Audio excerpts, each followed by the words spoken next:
Renuévame, Señor Jesús.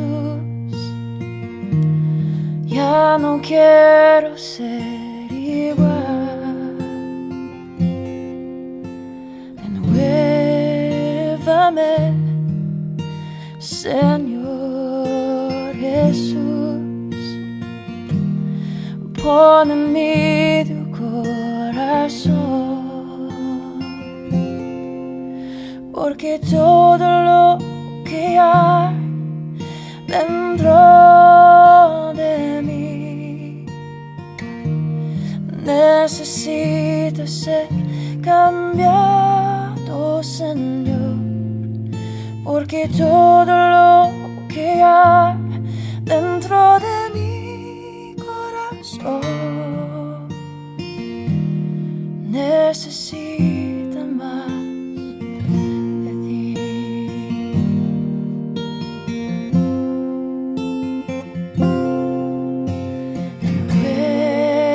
Renuévame, Señor Jesús. Ya no quiero ser igual. Renuévame, Señor Jesús. Pon en mí tu corazón, porque todo lo que hay dentro. Básicamente, el Señor en el capítulo 21, lo habíamos visto, había entrado al templo, había echado fuera a todos los cambistas y les había dicho, escrito está, mi casa de oración será llamada, mas vosotros la habéis hecho cueva de ladrones. Vosotros se está refiriendo a los sacerdotes, a los fariseos, a los escribas. Ellos la hicieron cueva de ladrones. ¿Qué es hacer la casa cueva de ladrones así a grandes rasgos? Bueno, que es un lugar que se supone que Dios había establecido para llegar a adorarlo, para llegar a orar, para llegar a alabarlo, para todo lo que tiene que ver con su persona, con la persona de Cristo. Pero ellos lo que habían hecho era comercio de esto. Vendían ovejas, vendían animalitos para ser sacrificados, hacían intercambio de monedas. Imagino también que afuera tenían venta de alimentos y todo eso por la gente que venía de largo. O sea, básicamente habían hecho un mercado, una especie como de turno de lo que es el templo para generar dinero, para ganar dinero. No hay mucha diferencia a lo que hoy en día la mayoría de las congregaciones, y gracias a Dios no todas, las congregaciones hacer un mercado de la iglesia donde hay venta de todo para sostener económicamente los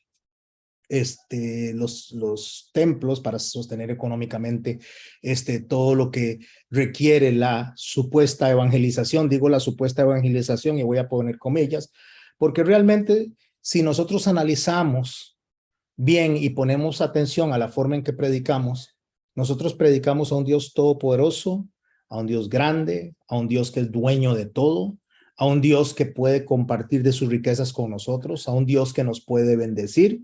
Entonces la pregunta es, si predicamos a un Dios que todo lo puede, todo lo da, todo lo provee, entonces ¿por qué nosotros tenemos que utilizar estrategias humanas para nosotros poder suplir las necesidades que tenemos en la iglesia? Esto es cerrado. ¿Por qué? Hacer este tipo de negocios es cerrado. Y le voy a decir por qué es cerrado. Porque lo que Dios hace es tocar los corazones, mover los corazones a gratitud hacia Él, y una persona agradecida con Dios por lo que hace en su vida, por los aprendizajes que tiene, por la transformación en su familia, por la transformación en su casa. Una persona que está agradecida con Dios, pues va a favorecer a la obra, va a bendecir a la obra de manera económica, con su tiempo, con sus talentos. Una persona agradecida con Dios va a entregarle su vida a Dios en todas las áreas, entendiendo que hay un equilibrio viviendo en este mundo que tenemos que trabajar. Lo que quiero decir, no hay que forzar, no hay que manipular, ni siquiera hay que pedir, mis hermanos, porque ante la necesidad de la iglesia, los corazones genuinos que aman a Dios van a desbordarse de manera natural, porque eso viene del Espíritu Santo. Recuerde que Santiago dice que todo lo bueno viene de Dios. Pero estos hombres, al igual que los hombres de ahora, o los hombres de ahora, al igual que aquellos hombres de ese tiempo, se valían de la estrategia y habían hecho la casa de Dios, que él le llamó casa de oración, cueva de ladrones. Así es como cueva de ladrones, correcto. Así es como el Señor le llamó ladrones. ¿Por qué? Porque no es que se robaban el dinero a las personas, como que le venían y le ponían un arma para robárselo. No es a eso solo a lo que se refiere el Señor donde está el robo. El robo está que a través de la manipulación económica les robaba el corazón. O sea, le roban el corazón, un corazón adorador, un corazón genuino, un corazón que se acerque a Dios por lo que Dios es, por amor a Dios y no por interés. Y como Dios no acepta cohecho, el hacer algo para tratar de ganarse el favor de Dios a través de la economía o a través de lo que yo hago, eso nos convierte a nosotros en ladrones de corazones. Si nosotros venimos y le enseñamos eso a la gente. Bueno, así es como el Señor llegó a ese capítulo 23. No olvidemos que cuando usted y yo enseñamos mal a alguien que está comenzando en el reino de los cielos, el Señor nos va a llamar la atención por lo que hacemos con esa persona a la cual Él le llama pequeños. Si bien es cierto que Él le llama pequeños a los niños que trae como ejemplo, es una figura para Él presentar a las personas inmaduras en la fe.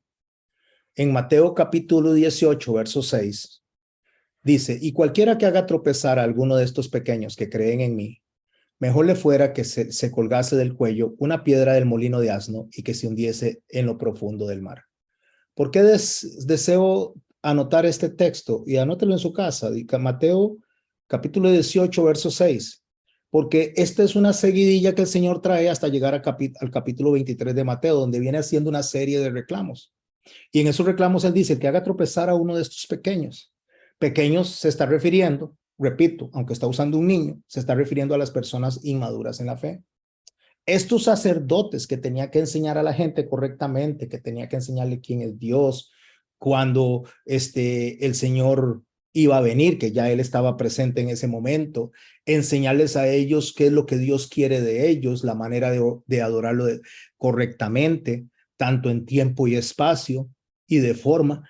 Entonces, estos sacerdotes no lo estaban haciendo bien, hacían tropezar a esos pequeños, repito, a estos inmaduros. Entonces dice él, el que haga eso con estos pequeños, mejor se pone una piedra del molino de asno, o sea, se la amarra en el cuello y se tira al fondo del mar. Esto lo que quiere decir es que era más barato, la factura era más barata tirarse al fondo del mar y amarrarse una piedra de esas que pesaba alrededor de 1,5 toneladas, 2 toneladas, y tirarse al fondo del mar, que la ira que iba a venir de Dios sobre ellos por no hacer lo que Dios les mandó a hacer. Recuerde que está hablando al sacerdocio de la época, está llamándole la atención a estas personas. Y de la misma manera nosotros, si nosotros tenemos que enseñar algo a los pequeños, llámese a los inmaduros de la fe, a las personas que están comenzando, y le enseñamos mal, nos convertimos igual que los fariseos en personas sujetas a un castigo severo como el que vamos a estudiar en el capítulo 23 del libro de Mateo. En Mateo capítulo 23, en el verso 4, una de las cosas que llama la atención es que estos sacerdotes ataban cargas difíciles de llevar y las ponían sobre los hombros de los hombres, pero ellos no querían moverlas ni con un dedo. Lo que dice él es que estas personas le exigían al pueblo, le exigían a los siervos, le exigían a los seguidores cosas que ellos mismos no cumplían. Como ejemplo, voy a poner un ejemplo, que yo venga y le diga a las personas que tienen que entregarse en tiempo, que tienen que entregarse en estudio, en preparación, y no lo haga. O que le pida a las personas que perdonen y nosotros no perdonemos. O cualquier cosa que se pida y nosotros como maestros no lo hacemos, el Señor nos reclama a nosotros y nos dice que atamos cargas en las personas, que nosotros no movemos ni un dedo para llevarlas. Más bien dice que más bien hacen obras para ser vistos por los hombres. O sea, aquí hay un contexto completo de reclamo hacia el sacerdocio de la época. Lo que quiere decir esto, está atando cargas en los demás, es un presente continuo, o sea, se permanecen atando, no es que van a atar solamente, sino que permanecen atando cargas a los demás que ellos no cumplen. O sea, exigen cosas que ellos no cumplen. Por eso en el verso 3 del capítulo 23, antes de llegar a los reclamos, el Señor dice, así que todo lo que digan que guardéis, guardadlo, hacedlo, mas no hagáis conforme a sus obras porque dicen y no hacen. El reclamo que el Señor está haciendo es la inconsistencia entre lo que la palabra dice y lo que ellos hacían. Básicamente es lo mismo que le dice a Timoteo cuando él le llama a Timoteo a ir a corregir lo deficiente y le hace ver que la ley es buena si se usa legítimamente. El Señor nunca está desaprobando la ley, nunca está desaprobando el Antiguo Testamento.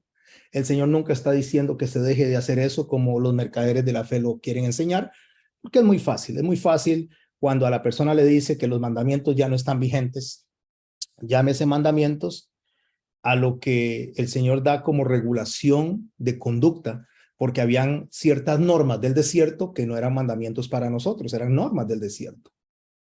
Pero lo que son los mandamientos, tanto era para aquel momento, como es para nuestro momento y como es para el momento que ha de venir. Así que Pablo lo dice muy claro, si la ley se usa legítimamente, o sea, si lo que es la Torá, la instrucción se usa legítimamente, ella es buena, si se usa legítimamente. Pero si nosotros la usamos de manera equivocada para beneficiarnos, pues lógicamente no es que la ley haya fallado, no es que la ley sea mala, pero no va a causar el efecto que debería de causar. Pablo advierte eso en la primera carta a Timoteo. Lo que nos llama a nosotros es hacernos un autoexamen como personas que decimos representar a Cristo, como personas que decimos ser seguidores de Cristo. Tenemos que hacernos un autoexamen. Por eso el Señor nos dijo claro que mejor nos fijemos primero en la viga que tenemos en el ojo antes de ver la paja que está en el ojo del hermano, porque si no vamos a ser ciegos guiando a otros ciegos. El Señor básicamente lo que nos enseña a nosotros es que nosotros no tenemos ni a qué añadir ni que quitar nada a la palabra. Tenemos que cumplirla tal cual está. Y una de las cosas que nosotros tenemos que hacer para cumplir la palabra, mis hermanos y mis hermanas, es dejar de estar viendo tanto al otro y fijarnos a nosotros mismos lo que hacemos. Pero qué barbaridad, nosotros somos realmente tan insensatos que nosotros nos queremos medir por lo que los demás hacen, en lugar de medirnos por lo que Dios hizo, por lo que Jesús hizo. Pero tratamos de hacernos ver buenos, hacernos ver santos, porque vemos a los demás, porque vemos que el otro falla. Nuestro Señor nos dice a nosotros también, nos aclara que en los últimos tiempos tenemos que guardarnos de los falsos profetas que vienen como vestidos de ovejas, pero que son lobos rapaces. Y eso es lo que está reclamándole justamente al fariseísmo. Ellos se habían convertido en lobos rapaces, personas que en lugar de presentar a Dios estaban presentando sus propios intereses. De ahí que vienen los hay, de ahí es que viene la llamada de atención, de ahí es donde viene justamente lo que el Señor le viene a reclamar a esos sacerdotes. Pero hoy, en esta enseñanza, mis hermanos y mis hermanas, no vamos a ver una enseñanza con un dedo hacia adelante, no. Vamos a ver una enseñanza con un dedo hacia nosotros. Vamos a examinarnos qué tenemos nosotros de fariseísmo, qué tenemos nosotros de esa conducta, para que nosotros el Señor venga y nos encuentre como siervos que no tengamos de qué avergonzarnos, siervos aprobados por Él. Así que mis amados y mis amadas, el primer ay, que está en el capítulo 23 de Mateo, en el verso 13, dice así, y tenemos que mantener presente siempre que el objetivo es ver la misión sacerdotal para ellos y para nosotros. Dice el verso 13 de Mateo 23, mas ay de vosotros, escribas y fariseos hipócritas, que cerráis el reino de los cielos delante de los hombres, pues ni entráis vosotros, ni dejáis entrar a los que están entrando. Me es tan interesante observar esta frase que dice el Señor, no entran ustedes, ni dejan entrar a los que están entrando. ¿A qué se está refiriendo él?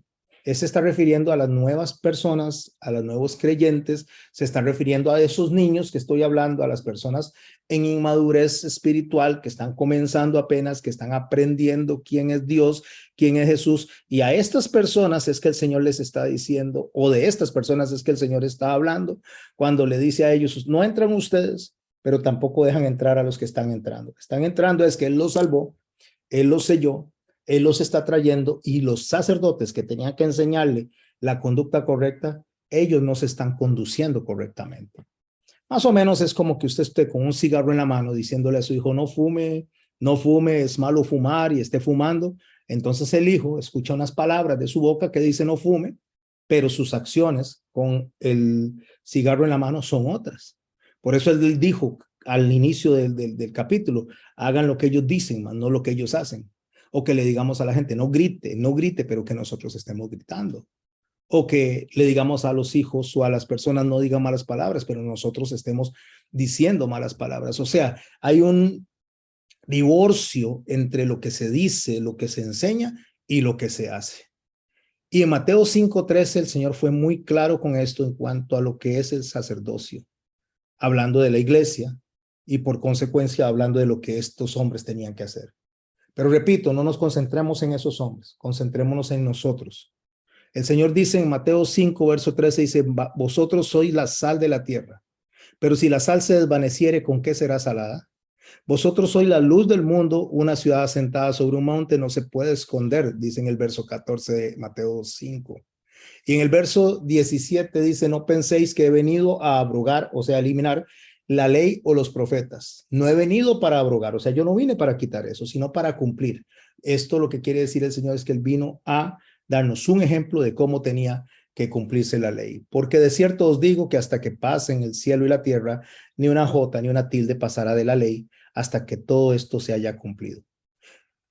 Es tan claro como el Señor nos habla. Las personas que dicen que eso era para los judíos, que era para el Antiguo Testamento, que no aplica para nosotros, el Señor nos está diciendo el término de la aplicación de estas normas, el término de la aplicación de estos mandamientos, hasta que pase el cielo y la tierra. Entonces yo le aconsejo a cada persona que dice que ya eso pasó, que me señale a dónde está el cielo y cuando me lo señalan, le digo, ahora señáleme la tierra y me la señalan, entonces le digo, eso está aquí todavía. Y si está todavía aquí, el Señor lo dijo muy claro, porque de cierto os digo que hasta que pasen el cielo y la tierra, ni una jota ni una tilde pasará de la ley hasta que todo se haya cumplido. Entonces, creo que es tan claro como el agua de que nosotros no podemos decir que eso pasó, que era para los antiguos, porque el Señor dice hasta cuándo la norma tiene un alcance.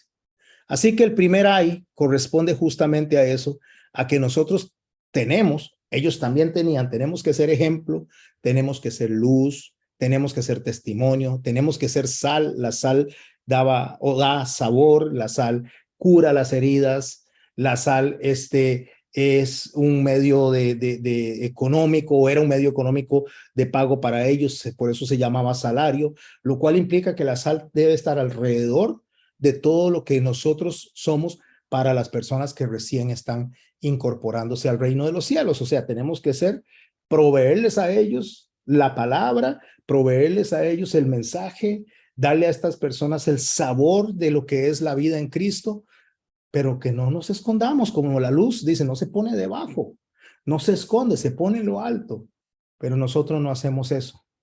Pero alguien puede decir, no, yo no me escondo. Sí, uno se esconde detrás de los actos, porque si yo digo que soy una cosa y hago otra, me estoy escondiendo detrás de ese acto. Entonces no estoy siendo lo que digo que debo ser. ¿Por qué estamos estudiando esto? No olvide que estamos estudiando esto porque estamos estudiando principio de dolores, lo que llevó justamente a la condena, sentencia y ejecución de pena a estos sacerdotes. El segundo ay lo vamos a ver en el verso 15 del capítulo 23. A ver, el segundo ay. El tercer ay el tercer ay lo vemos en el capítulo 15, donde dice, hay de vosotros, escribas y fariseos hipócritas, que recorréis mar y tierra para hacer un prosélito. Un prosélito no es un discípulo, un prosélito es un seguidor. Y una vez hecho, lo hacéis 2 veces más hijo del infierno que vosotros. Hacer prosélitos, lo que está hablando es de hacer seguidores. O sea, para poder hacer seguidores y no discípulos, porque el problema para ellos, para esas personas que hacían seguidores, es que si se hacen discípulos, van a ser discípulos de Dios, por supuesto, discípulos de Cristo. entonces no van a hacer las cosas conforme al mundo. Pero si se hacen seguidores y no discípulos, entonces sí van a querer hacer las cosas conforme las está enseñando ese falso sacerdote, ese falso profeta, que lo que hace es usar estrategias humanas para conquistar las voluntades de esas personas. Eso es corromper el evangelio a fin de producir un mayor número de asistencia, pero esa asistencia no son discípulos. Esa asistencia en el momento que vienen los afanes de la vida, en el momento que vienen las dificultades, esa asistencia que son seguidores, se va a ir, no se va a sostener, porque no hay una convicción, porque no hay una buena formación de amor a Dios, de amar a Dios por sobre todas las cosas. Es una persona que se le han presentado adornos, luces, figuras, emblemas, cosas que les muevan las intenciones y cosas que les muevan las emociones. Entonces, cuando las intenciones de la persona y las emociones se ven eclipsadas por las dificultades, la persona se va. Esos no son discípulos, esos son personas que toman a los demás y los hacen mercancía, como estaba pasando en el templo. Por eso le dijo, cueva de ladrones, han hecho mi casa de oración como cueva de ladrones. Pedro lo va a decir de una manera más clara. Pedro, en el capítulo 2 de Segunda de Pedro, dice a partir del verso 1 así: pero hubo también falsos profetas entre el pueblo, como habrá entre vosotros falsos maestros. No, tome nota de que él está hablando que hubieron falsos profetas y que vendrán posterior, ya está hablando de nuestros tiempos, falsos maestros, personas que enseñen mal, personas que introducirán encubiertamente herejías destructoras y aún negarán al Señor que los rescató, atrayendo sobre sí mismos destrucción repentina. Y muchos seguirán sus disoluciones, o sea, muchos van a seguir a estas personas. ¿Por qué? Porque les motivan, porque les dicen que van a ser maravillosamente ricos, que no van a tener enfermedades, que todo lo que vengan a hacer va a ser bueno, cuando no es así. El Señor dijo, en el mundo hallaréis aflicción. En el mundo hay tropiezos. El Señor nos fue claro, pero hay de aquel por el que vengan los tropiezos. Bueno, estos van a enseñar disoluciones, estos van a tratar de mantener a la gente contenta. Dice, disoluciones por causa de los cuales el camino de la verdad será blasfemado. ¿Qué es blasfemar el camino de la verdad? Es enseñar una verdad mezclada con mentira. Es enseñar algo no de la manera que Dios lo está presentando, no de la manera que Dios lo está enseñando. Así que mis hermanos y mis hermanas, la gente cambia el mensaje por una razón, y la razón la dice Pedro en el verso 3, por avaricia. Por avaricia, por hacer dinero, por tener reconocimiento, por tener aplauso, porque digan, uy, qué lugar tan lindo, uy, qué lugar tan grande, uy, qué gran música, qué grandes altares. Y para eso necesitan tener el dinero de la manera como sea, o sea, de cualquier manera, tener ese dinero, como pasaba en ese momento con los hombres que él les llamó y les dijo, cueva de ladrones. Hicieron mi casa de oración, cueva de ladrones. ¿Y por qué hacen eso? ¿Por qué necesitan el dinero? Por eso Pedro dice que por avaricia harán mercadería de vosotros con palabras fingidas. Palabras fingidas son estas, mis hermanos. Palabras fingidas es decir que te amo, decir que eres parte de esta iglesia, decir que eres mi hermano, pero cuando hay diferencia de opinión, entonces ya no somos tan amigos, ya no somos tan hermanos, ya no somos tan simpáticos.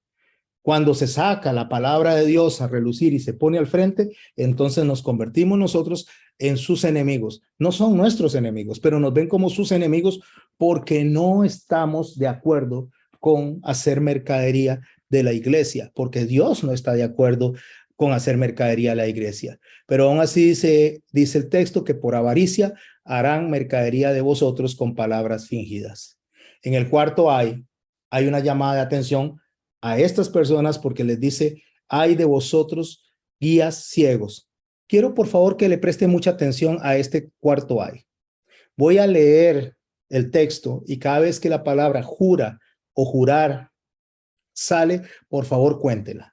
Cuente cuántas veces van a salir en esta estrofa tan pequeña.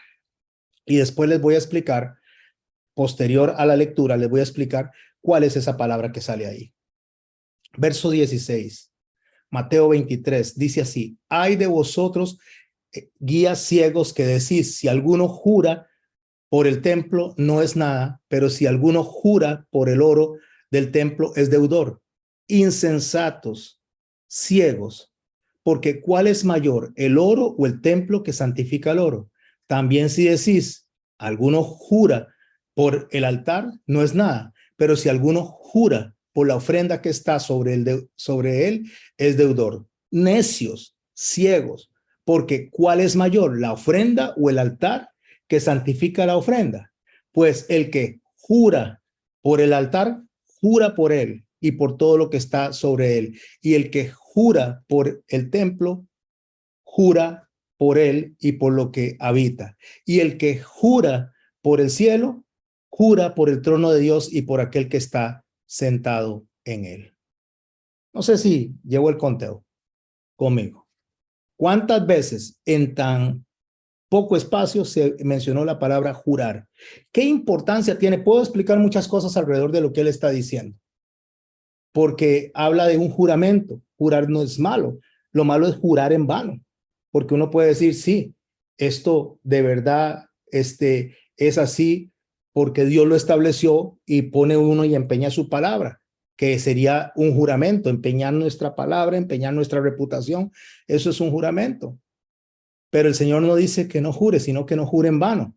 Pero en este caso, a estos hombres les hace una llamada de atención más fuerte, le menciona varias veces la palabra jurar y les dice que son ciegos, necios y ciegos guiando a otras personas.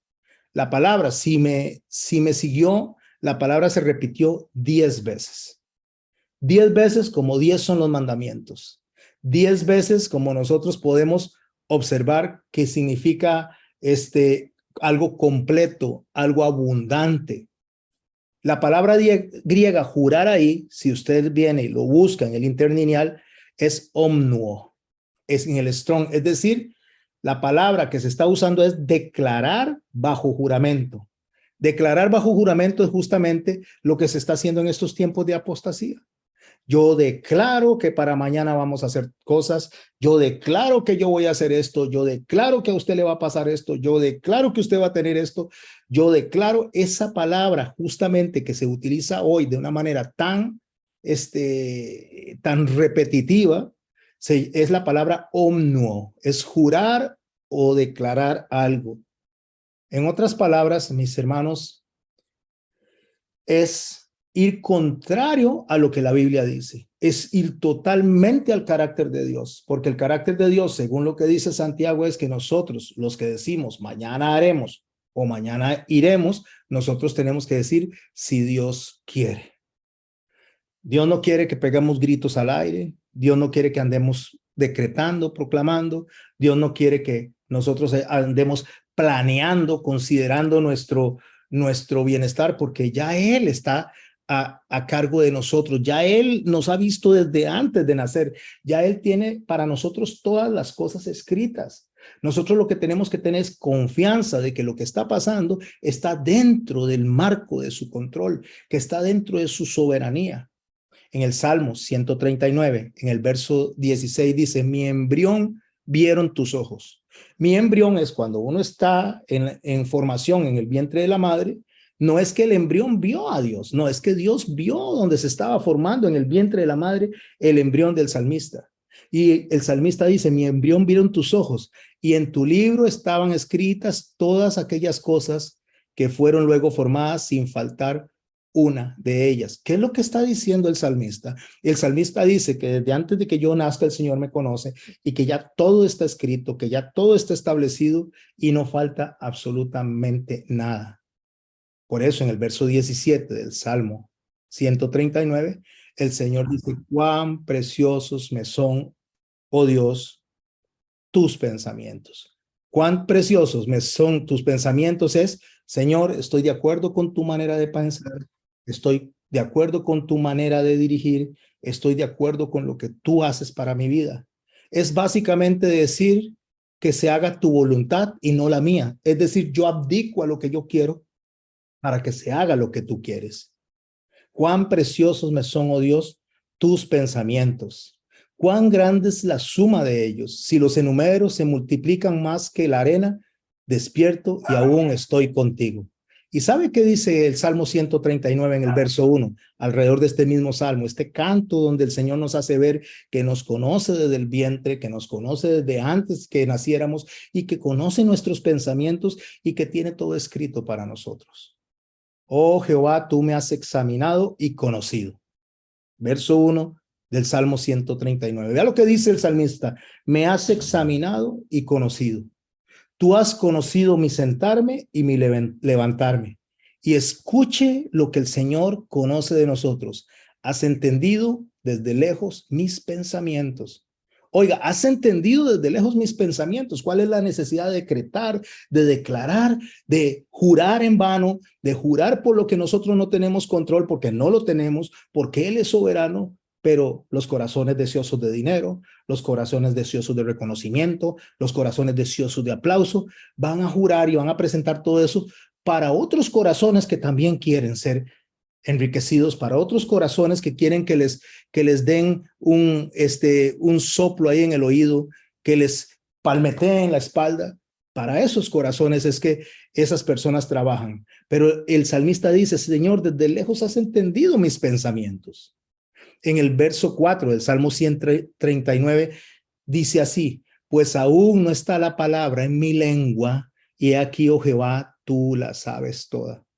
Oh, santo Señor, o sea, no hemos ni abierto la boca y ya Él sabe lo que necesitamos, lo que queremos, lo que no necesitamos y lo que no queremos. Aún no ha salido la palabra de mi lengua, aún no se ha emitido, aún no hemos abierto la boca. Y aquí, oh Jehová, tú la sabes toda. Fue lo que dijo Pedro. Pedro le dijo al Señor Jesucristo, tú lo sabes todo. Detrás, dice el verso 5 del Salmo 139, detrás y delante de me rodeaste y sobre mí pusiste tu mano. Tal conocimiento es demasiado maravilloso para mí. No lo puedo comprender. Wow. Mis hermanos y mis hermanas, ¿cuál es la necesidad? ¿Cuál es esa majadería del hombre de querer construir su propio camino cuando ya Dios tiene todo el camino establecido? Solo que no es el camino que la gente quiere. No es la puerta que la gente quiere. Porque el camino angosto, que refiere del angostum, de lo que es la angustia, el camino donde nosotros tenemos que hacer un sacrificio vivo, renunciar a lo que nosotros queremos para poner lo que Dios quiere, renunciar a nuestros anhelos para poner los anhelos de Dios, como la zarza que el Señor la vio, Él quería comer y la zarza no dio el fruto, entonces Él la maldijo porque era Dios el que deseaba comer, era Dios el que en ese momento tenía hambre y la zarza como creación debía obedecer a los deseos de Dios, no a sus propios deseos. Pero ¿qué es lo que hizo la zarza? No produjo, pero pastor, es que es una zarza. Toda la creación debe responder al deseo de Dios a tiempo y a destiempo. No importa, mis hermanos, que no importa si sabemos mucho o sabemos poco, tenemos que responder al evangelio. No vamos a decir, ay, es que yo ahora sí voy a seguir a servir al Señor cuando me prepare dentro de 20 años. Y si no llegamos a esos años, es más, si no llegamos al próximo año. No, por eso es que el Señor viene y les aclaró a esos fariseos y les hizo una llamada de atención porque el tiempo para ellos estaba terminando, porque quedaba una generación máximo, 40 años antes de que ese templo fuera destruido. Fue por esa razón que cuando Él va saliendo del templo, Él le dice a los discípulos, nada de lo que está aquí va a quedar, no hay piedra sobre piedra que no vaya a quedar removida.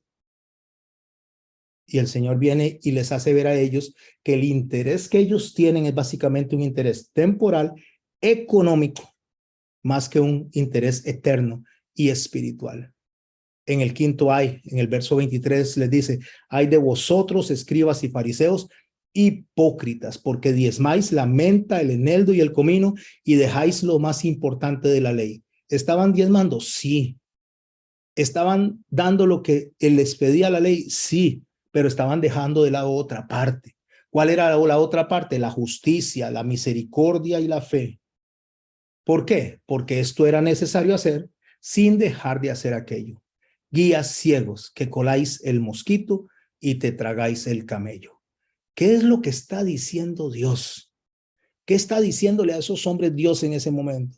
Ustedes se preocupan por lo económico, ustedes solamente se preocupan por hacer plata, ustedes solo se ocupan por recibir y dar las partes materiales y se olvidaron de la parte más importante de la instrucción, el amor, la misericordia, la compasión. No, mis hermanos, las iglesias no las estableció Dios para que hagamos mercado con ellas, porque hacer mercado con ellas es prostituir el cuerpo de Cristo, y prostituir el cuerpo de Cristo es justamente caer en un estado de maldición, en un estado de condenación. En Deuteronomio 10, en el verso 12, el Señor nos dice: ahora pues, Israel, hablándole a su pueblo y por consecuencia de alcance a la iglesia, ¿qué pide Jehová Dios de ti? ¿Qué es lo que nos pide el Señor? ¿Qué le está pidiendo Dios a usted? ¿Qué me pide a mí? ¿Qué le pide a los sacerdotes? Cuando digo sacerdotes me estoy refiriendo a las personas que ya tenemos que estar enseñando, que estar guiando a otras personas que recién están entrando al reino de los cielos. ¿Qué nos pide Dios? Dice, ¿qué pide Dios de ti sino que temáis a Jehová tu Dios? Temor a Dios, que andes en todos sus caminos. ¿Qué nos pide? Que andemos en los caminos de Él, que lo ames, que le sirvas a Dios de todo corazón, con toda tu alma. No está hablando de cosas materiales, está hablando del alma. En el alma, cuando el alma sirve a Dios, todas las cosas son añadiduras. ¿Por qué? Porque vamos a buscar el reino de Dios y su justicia, y todo lo demás va a ser añadido.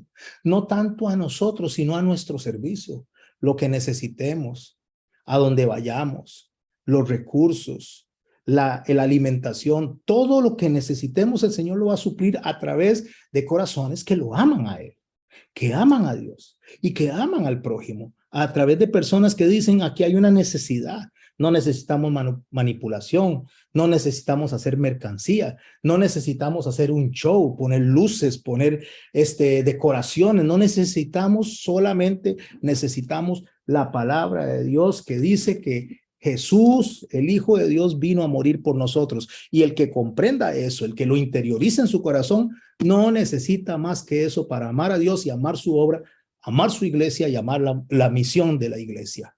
Y de manera natural, de manera sin forzarse, de manera genuina, espléndida, generosa, va a salir de él todo lo que pueda dar para el bien de la misión, para el bien de la misión de Cristo.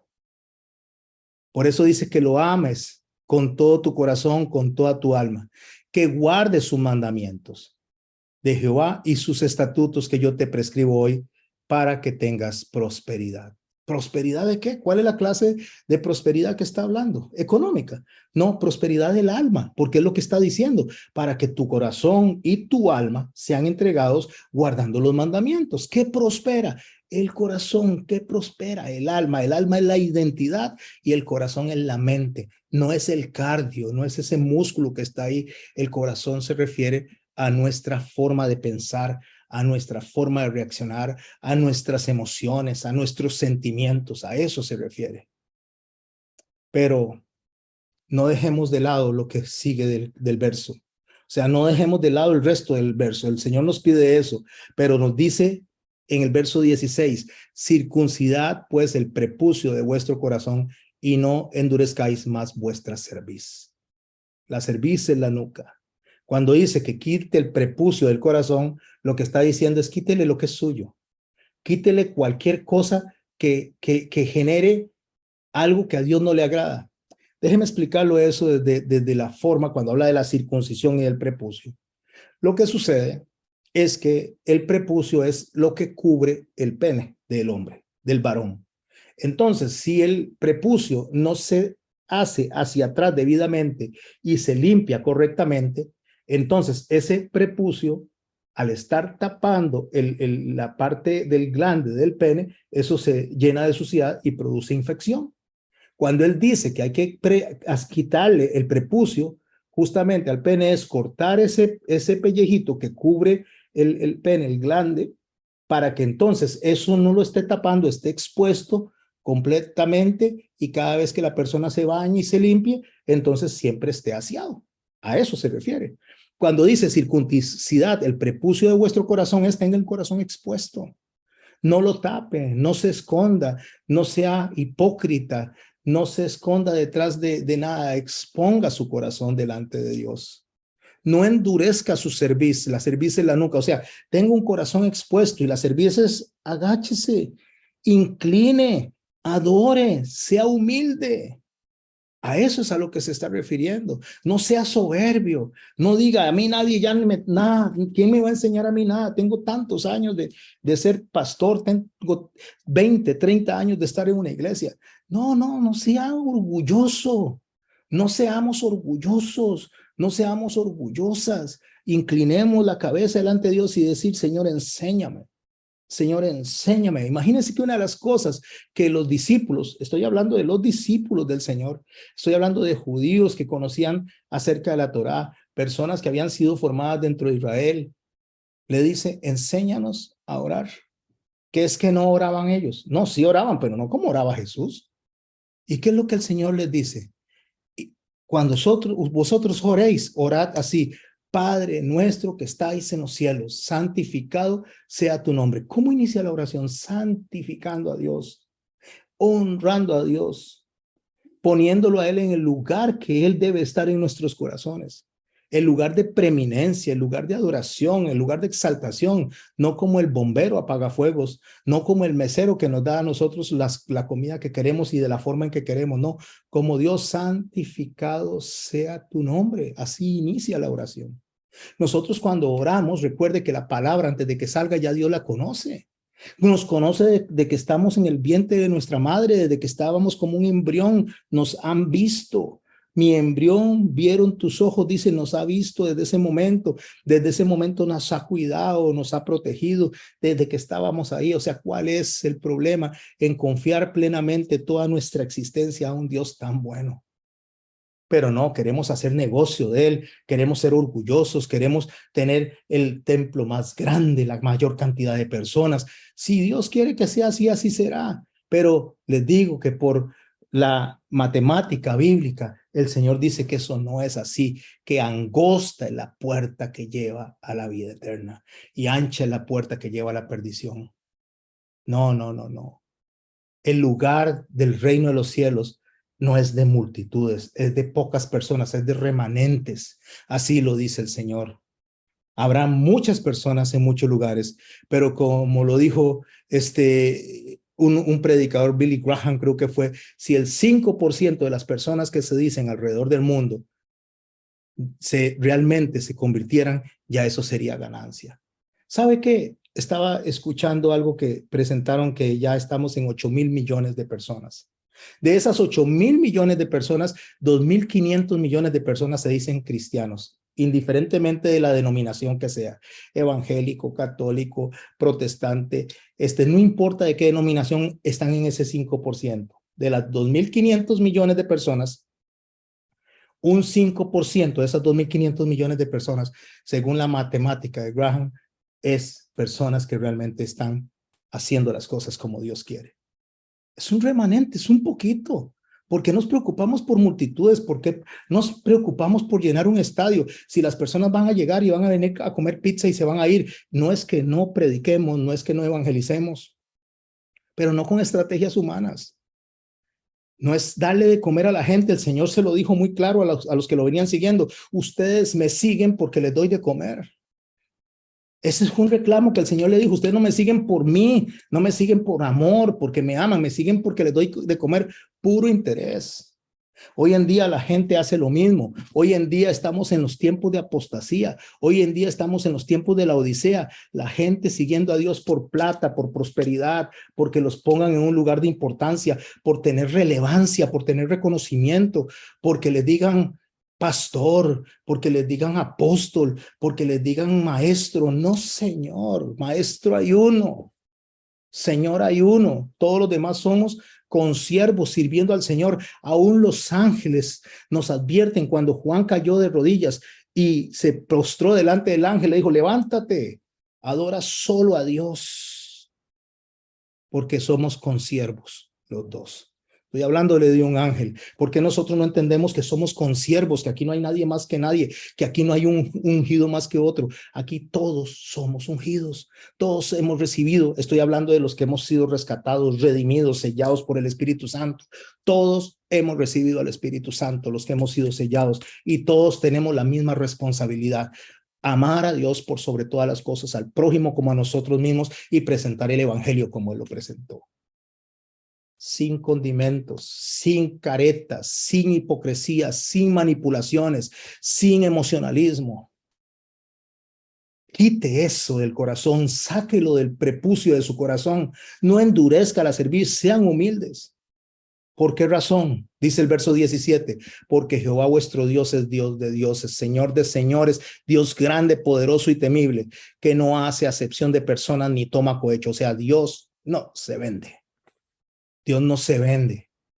Dios no va a ser más bueno con usted o conmigo por lo que le dé, por lo que le demos. Si al final de cuentas nada nos pertenece, todo le pertenece a Él. Porque el verso 18 dice que hace justicia al huérfano, a la viuda, que ama también al extranjero, dándole pan y vestido. Y el otro ay, dice, ay de vosotros, escribas y fariseos hipócritas, que limpiáis lo de afuera del vaso del plato y lo de adentro estáis llenos de robo y de injusticia. O sea, apariencia, pura apariencia. Fariseo ciego, limpia primero lo de dentro del plato y del vaso para que también por fuera estéis limpio. Esto es algo determinante. Es una llamada de atención a no ser superficial. Es una llamada de atención a dejar de ser de apariencias. Fue lo que le dijo el Señor a Samuel cuando mandó a Samuel a ungir a David. Cuando se presentó delante de Isaí y vio salir al hermano de David, grandote, fuerte, y dijo, este es. El Señor le dijo, no mire su apariencia, dice, ni lo alto de la estatura, porque lo he desechado, pues Dios no ve como ve el hombre, pues Dios mira la apariencia interior. Dios mira lo que está en el corazón. O sea, Dios no mira la apariencia exterior. Dios mira lo que está en el corazón, o sea, lo que es la identidad del hombre en su interior. Eso es lo que Dios ve. Por eso les llama a ellos sacerdotes hipócritas. Ay de vosotros, escribas y fariseos hipócritas, que sois semejantes a sepulcros blanqueados por fuera. A la verdad se muestran hermosos, mas por dentro están llenos de huesos muertos y de toda inmundicia. Así también vosotros por fuera, a la verdad os mostráis justos con los hombres, pero por dentro estáis llenos de hipocresía e inequidad. ¿Sabe qué es huesos secos? ¿Qué es huesos muertos? Es esconder pecados en el corazón. Es dar una imagen de que nunca hemos caído, de que somos la mejor familia, de que somos los mejores hijos, que tenemos a los mejores padres, que somos los mejores tíos, los mejores sobrinos, que somos lo mejor. Me impresiona mucho porque cuando llega el Día de la Madre, todo el mundo, tengo a la mejor mamá del mundo. Sí, claro, porque esa es la que conoció, es la única que ha tenido. Tengo al mejor papá del mundo en el Día del Padre. Sí, claro, porque ese es el único que ha tenido. Este es el mejor hijo. ¿Cómo en 8.000 millones de personas? Entonces, ¿qué hacemos con todos los demás? Si este es el mejor, pero todos dictan que es el mejor. ¿Sabe por qué? Porque nosotros no mostramos realmente lo que somos. No decimos, sí, sí es cierto, tengo un papá que me ama, tengo una mamá que me ama, yo amo a mi papá, pero también son pecadores como yo. También se equivocan, necesitan de Cristo, necesitan de Dios. Sí, tengo mis hermanos, yo soy hermano de ellos, pero no soy el mejor hermano, no soy la mejor hermana. También necesito de Dios, necesito de Cristo que enderece mi vida. No, mis hermanos, no tenemos en esta tierra ni al mejor papá, ni al peor papá, ni a la mejor mamá, ni a la peor mamá, ni al mejor hermano, ni al peor hermano, ni a la mejor hermana, ni al peor de las hermanas. Tenemos una hermana, tenemos unos padres y con los cuales nosotros hemos de ser bendecidos en el día a día. Pero ubiquémonos, porque esa necesidad de estar en el primer lugar, esa necesidad de estar en el top, esa necesidad de ser el mejor, es una necesidad que viene desde el mismo enemigo. Cuando le dijo a Eva, toma de este fruto y serás como Dios. De ahí viene esa necesidad. Esa necesidad viene del corazón que codicia, del corazón que quiere tener lo mejor en algo. Pero nosotros, mis hermanos, debemos de doblar la cerviz, ser humildes. Y como dice la palabra de Dios, presentarnos con un espíritu delante de Dios, humilde, sencillo, contrito y humillado.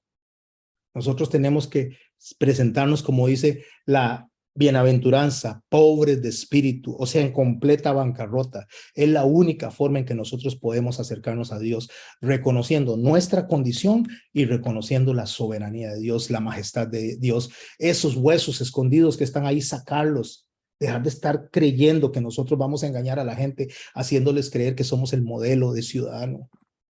No somos el modelo de ciudadano, al contrario.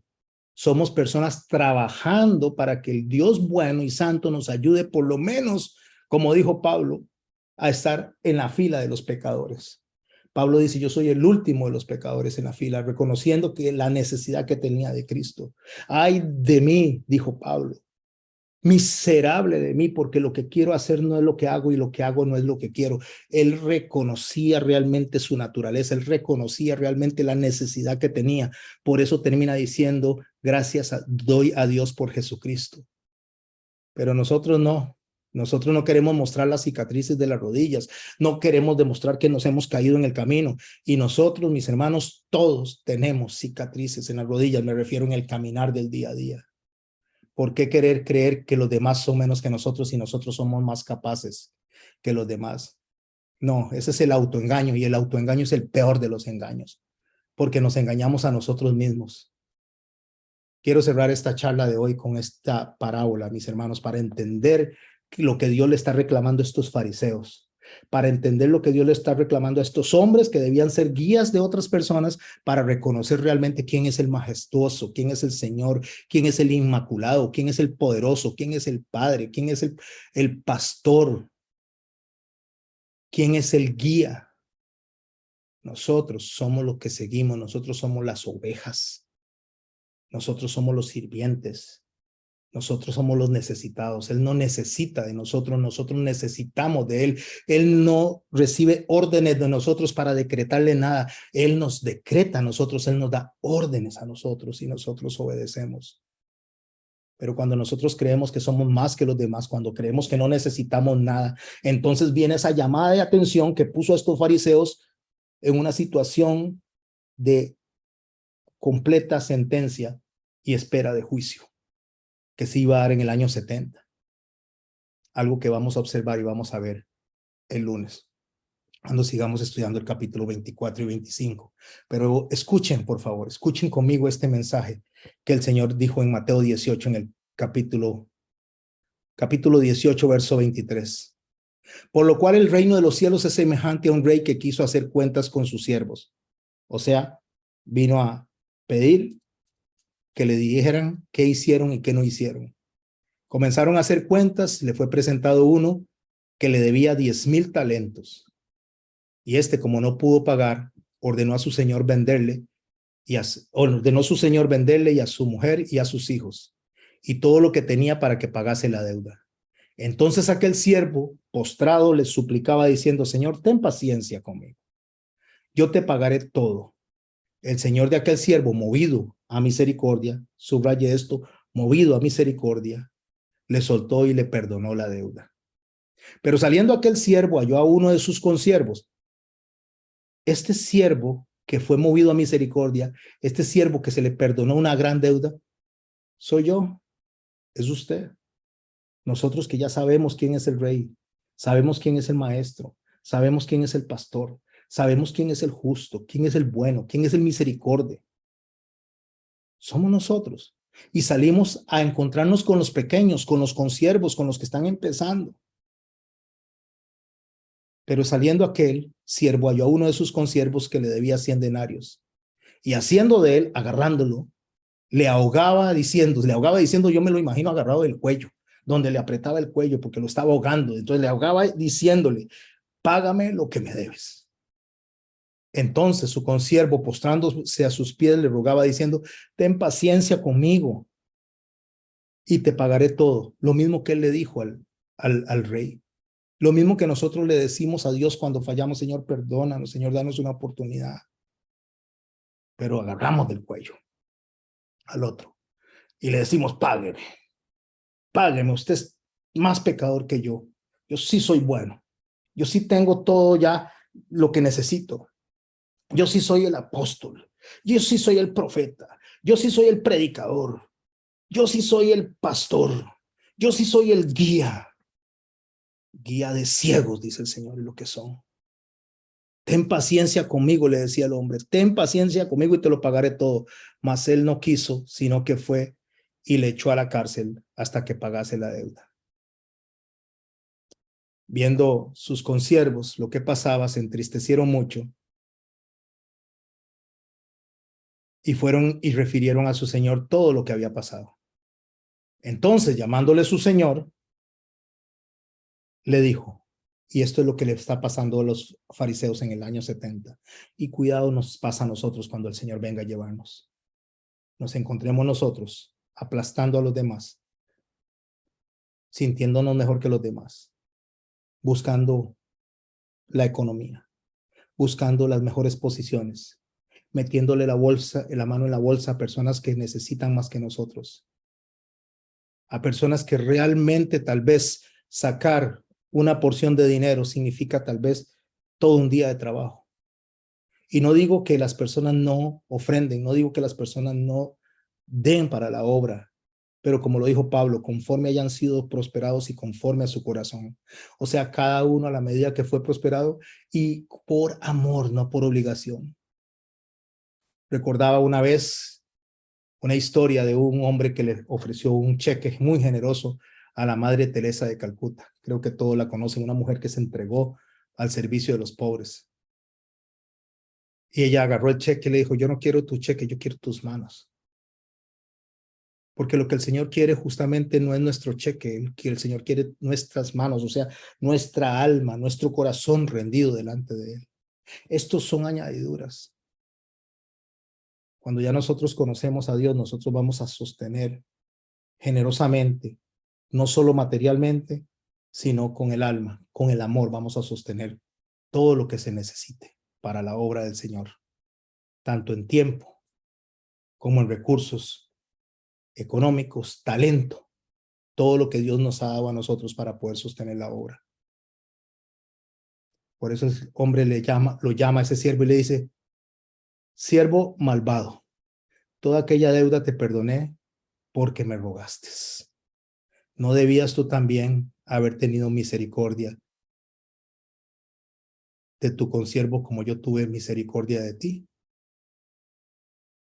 No, mis hermanos, eso es lo que se están encontrando estos fariseos antes de venir el juicio. Los 3 juicios. Cierro con el último hay. Hay de vosotros, escribas y fariseos hipócritas, que edificáis los sepulcros de los profetas y adornáis los monumentos de los justos. Y decís, si hubiéramos vivido en aquellos días de nuestros padres, no hubiéramos sido cómplices en la sangre de los profetas. Así que dais testimonio contra vosotros mismos de que sus hijos, de que sois hijos de aquellos que mataron a los profetas. ¿Sabe qué, mis hermanos? Lo que él está diciendo es que hoy en día nosotros decimos, esos judíos, por eso es que los judíos son desechados por el Señor. Israel está desechado por el Señor. Si yo hubiera estado ahí, yo no hubiera hecho eso. Es lo que está diciendo. Si hubiera estado ahí, usted también hubiera hecho lo mismo. Usted también hubiera terminado haciendo exactamente lo mismo. Me hubiera crucificado. Por eso el verso 32 dice, vosotros también llenad la medida de vuestros padres, serpientes, generación de víboras. ¿Cómo escaparéis de la condenación del infierno? Por tanto, y cierra el Señor dándonos el consejo, a usted y a mí, a los fariseos en ese momento, pero hoy a usted y a mí. Por tanto, he aquí yo os envío profetas y sabios escribas, y de ellos a unos mataréis y crucificaréis, a otros azotaréis en vuestras sinagogas y perseguiréis de ciudad en ciudad para que venga sobre vosotros toda sangre justa que se ha derramado sobre la tierra desde Abel, el justo, hasta la sangre de Zacarías, hijo de Berequías, a quien matasteis en el templo y del altar. Y aquí viene el consejo. Un consejo que usted dice, esto no es un consejo, pastor. ¿Cómo me va a decir que esto es un consejo? Esto es una sentencia. De cierto os digo que todo esto vendrá sobre esta generación. Sí, mis hermanos, sí es un consejo. Y es un consejo porque es como cierra el capítulo 23 de Mateo antes de estudiar 24 y 25. Jerusalén, Jerusalén, que matas a los profetas y apedreas a los enviados que te son enviados. ¿Cuántas veces quise juntar a tus hijos como la gallina junta a los polluelos debajo de las alas y no quisiste? He aquí vuestra casa vuestra es dejada desierta, porque os digo que desde ahora no me veréis. Ahí viene el consejo, hasta que digáis, bendito el que viene en el nombre del Señor. El consejo es, estamos viendo maldad, estamos viendo todo lo que está pasando, dejemos de estar concentrados en eso. Es principio de dolores, todavía no es el fin. Es necesario que estas cosas acontezcan, pero lo que tiene que salir de nuestra boca, en lugar de queja, en lugar de reclamo, en lugar de tratar de comprar el favor de Dios, debe salir esa hermosa oración con la que él cerró en el capítulo 23, bendito el que viene en el nombre del Señor. O sea, tenemos nosotros, mis hermanos y mis hermanas, que aprender de manera genuina a decir, Señor, Maranata, Cristo viene, te estamos esperando. Algo está cayendo aquí, es tan fuerte sobre mí.